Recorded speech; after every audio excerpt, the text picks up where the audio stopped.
বন্যা নতুন কোনো বিচ্ছিন্ন ঘটনা নয়, তবে দুশ্চিন্তার বিষয় হচ্ছে বিশ্বের বিভিন্ন অঞ্চলে বর্তমান সময়ে ঘটে যাওয়া অতিমাত্রার বন্যা, যার সবচেয়ে সাম্প্রতিক উদাহরণ হতে পারে বাংলাদেশ, চীন এবং কানাডার ভয়াবহ বন্যা। বিজ্ঞানীরা বলছেন, দ্রুত উষ্ণায়নের কারণে বায়ুমণ্ডল এখন আগের চেয়ে বেশি আর্দ্রতা ধারণ করছে, যা বন্যার তীব্রতা বাড়াচ্ছে। 2023 সালের এপ্রিলে ইরাক, ইরান, কুয়েত এবং জর্ডানের মতো দেশে ভয়াবহ বন্যা হয়েছিল, যার সাথে ছিল তীব্র বজ্রপাত, শিলাবৃষ্টি এবং অতিমাত্রায় বৃষ্টিপাত। বিজ্ঞানীরা দেখতে পান এইসব অঞ্চলের আকাশ রেকর্ড পরিমাণ আর্দ্রতা ধারণ করেছিল, যা 2005 সালের পরিস্থিতির থেকেও বেশি ছিল। এর 2 মাস পর চিলিতে মাত্র 3 দিনে 500 মিলিমিটার বৃষ্টিপাত হয়েছিল, যা আন্দিজ পর্বতের তুষারও গলিয়ে দেয়। এতে সেখানে ব্যাপক বন্যা সৃষ্টি হয় এবং রাস্তাঘাট, সেতু এবং পানি সরবরাহ ব্যবস্থা ক্ষতিগ্রস্ত হয়। অস্ট্রেলিয়ার কিছু অংশে আগের বছর বন্যা আঘাত হানে, যা রেইনবোমা নামে পরিচিতি পায়।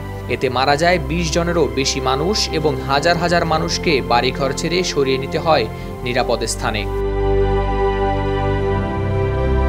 কিন্তু কেন ঘটছে এই ঘন ঘন বন্যা ও ভূমিধসের মতো ঘটনা? বিশেষজ্ঞরা মনে করছেন এসব ঘটনার প্রধান কারণ বায়ুমণ্ডলীয় নদীগুলো, যা ক্রমেই হয়ে উঠেছে আরও শক্তিশালী এবং ধ্বংসাত্মক। নাসা বলছে, বায়ুমণ্ডলীয় নদীগুলো এখন প্রায়শই লাখ লাখ মানুষকে বন্যার ঝুঁকিতে ফেলছে। এই উড়ন্ত নদীগুলো মূলত জলীয় বাষ্পের স্তম্ভ, যা গ্রীষ্মমণ্ডলীয় অঞ্চল থেকে উঠে এসে ঠান্ডা মেরু অঞ্চলের দিকে প্রবাহিত হয়।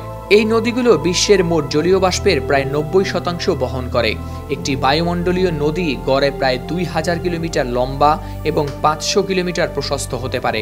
এমনকি অনেক সময় এদের দৈর্ঘ্য 5000 কিলোমিটারও ছাড়িয়ে যায়।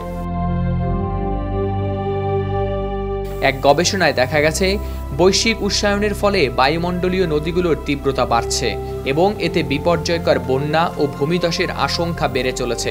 জার্মানির পটসডাম বিশ্ববিদ্যালয়ের সাম্প্রতিক গবেষণায় দেখা গেছে, গ্রীষ্মমণ্ডলীয় দক্ষিণ আমেরিকা, উত্তর আফ্রিকা, মধ্যপ্রাচ্য এবং দক্ষিণ পূর্ব এশিয়ায় এই বায়ুমণ্ডলীয় নদীগুলো দীর্ঘ সময় ধরে অবস্থান করছে, যা ভূপৃষ্ঠের জন্য বিপুল ক্ষতির কারণ হতে পারে।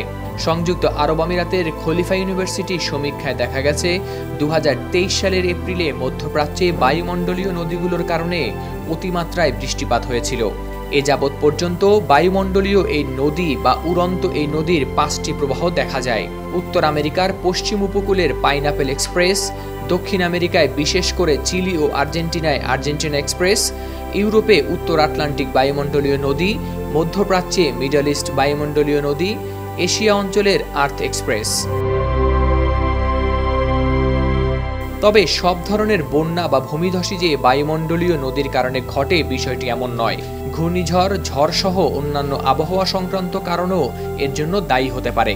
তবে বিজ্ঞানীরা মনে করছেন, বায়ুমণ্ডলীয় নদীগুলোর প্রভাব ক্রমেই বাড়ছে এবং এটি জলবায়ু পরিবর্তনের একটি বড় উদাহরণ। বিশেষজ্ঞরা বলছেন, এই নতুন জলবায়ু পরিস্থিতির মোকাবিলায় সঠিক পদক্ষেপ গ্রহণ করতে হবে, না হলে পৃথিবীর অনেক অঞ্চলই বন্যার কারণে বিপর্যস্ত হতে পারে। এভাবে বিশ্বব্যাপী বায়ুমণ্ডলীয় নদীগুলোর ব্যাপকতা ও প্রভাব নিয়ে বিজ্ঞানীরা আরও গবেষণা চালিয়ে যাচ্ছেন, যাতে বন্যার ঝুঁকি হ্রাস করা যায়। হাওলাদার শামীম, RTV।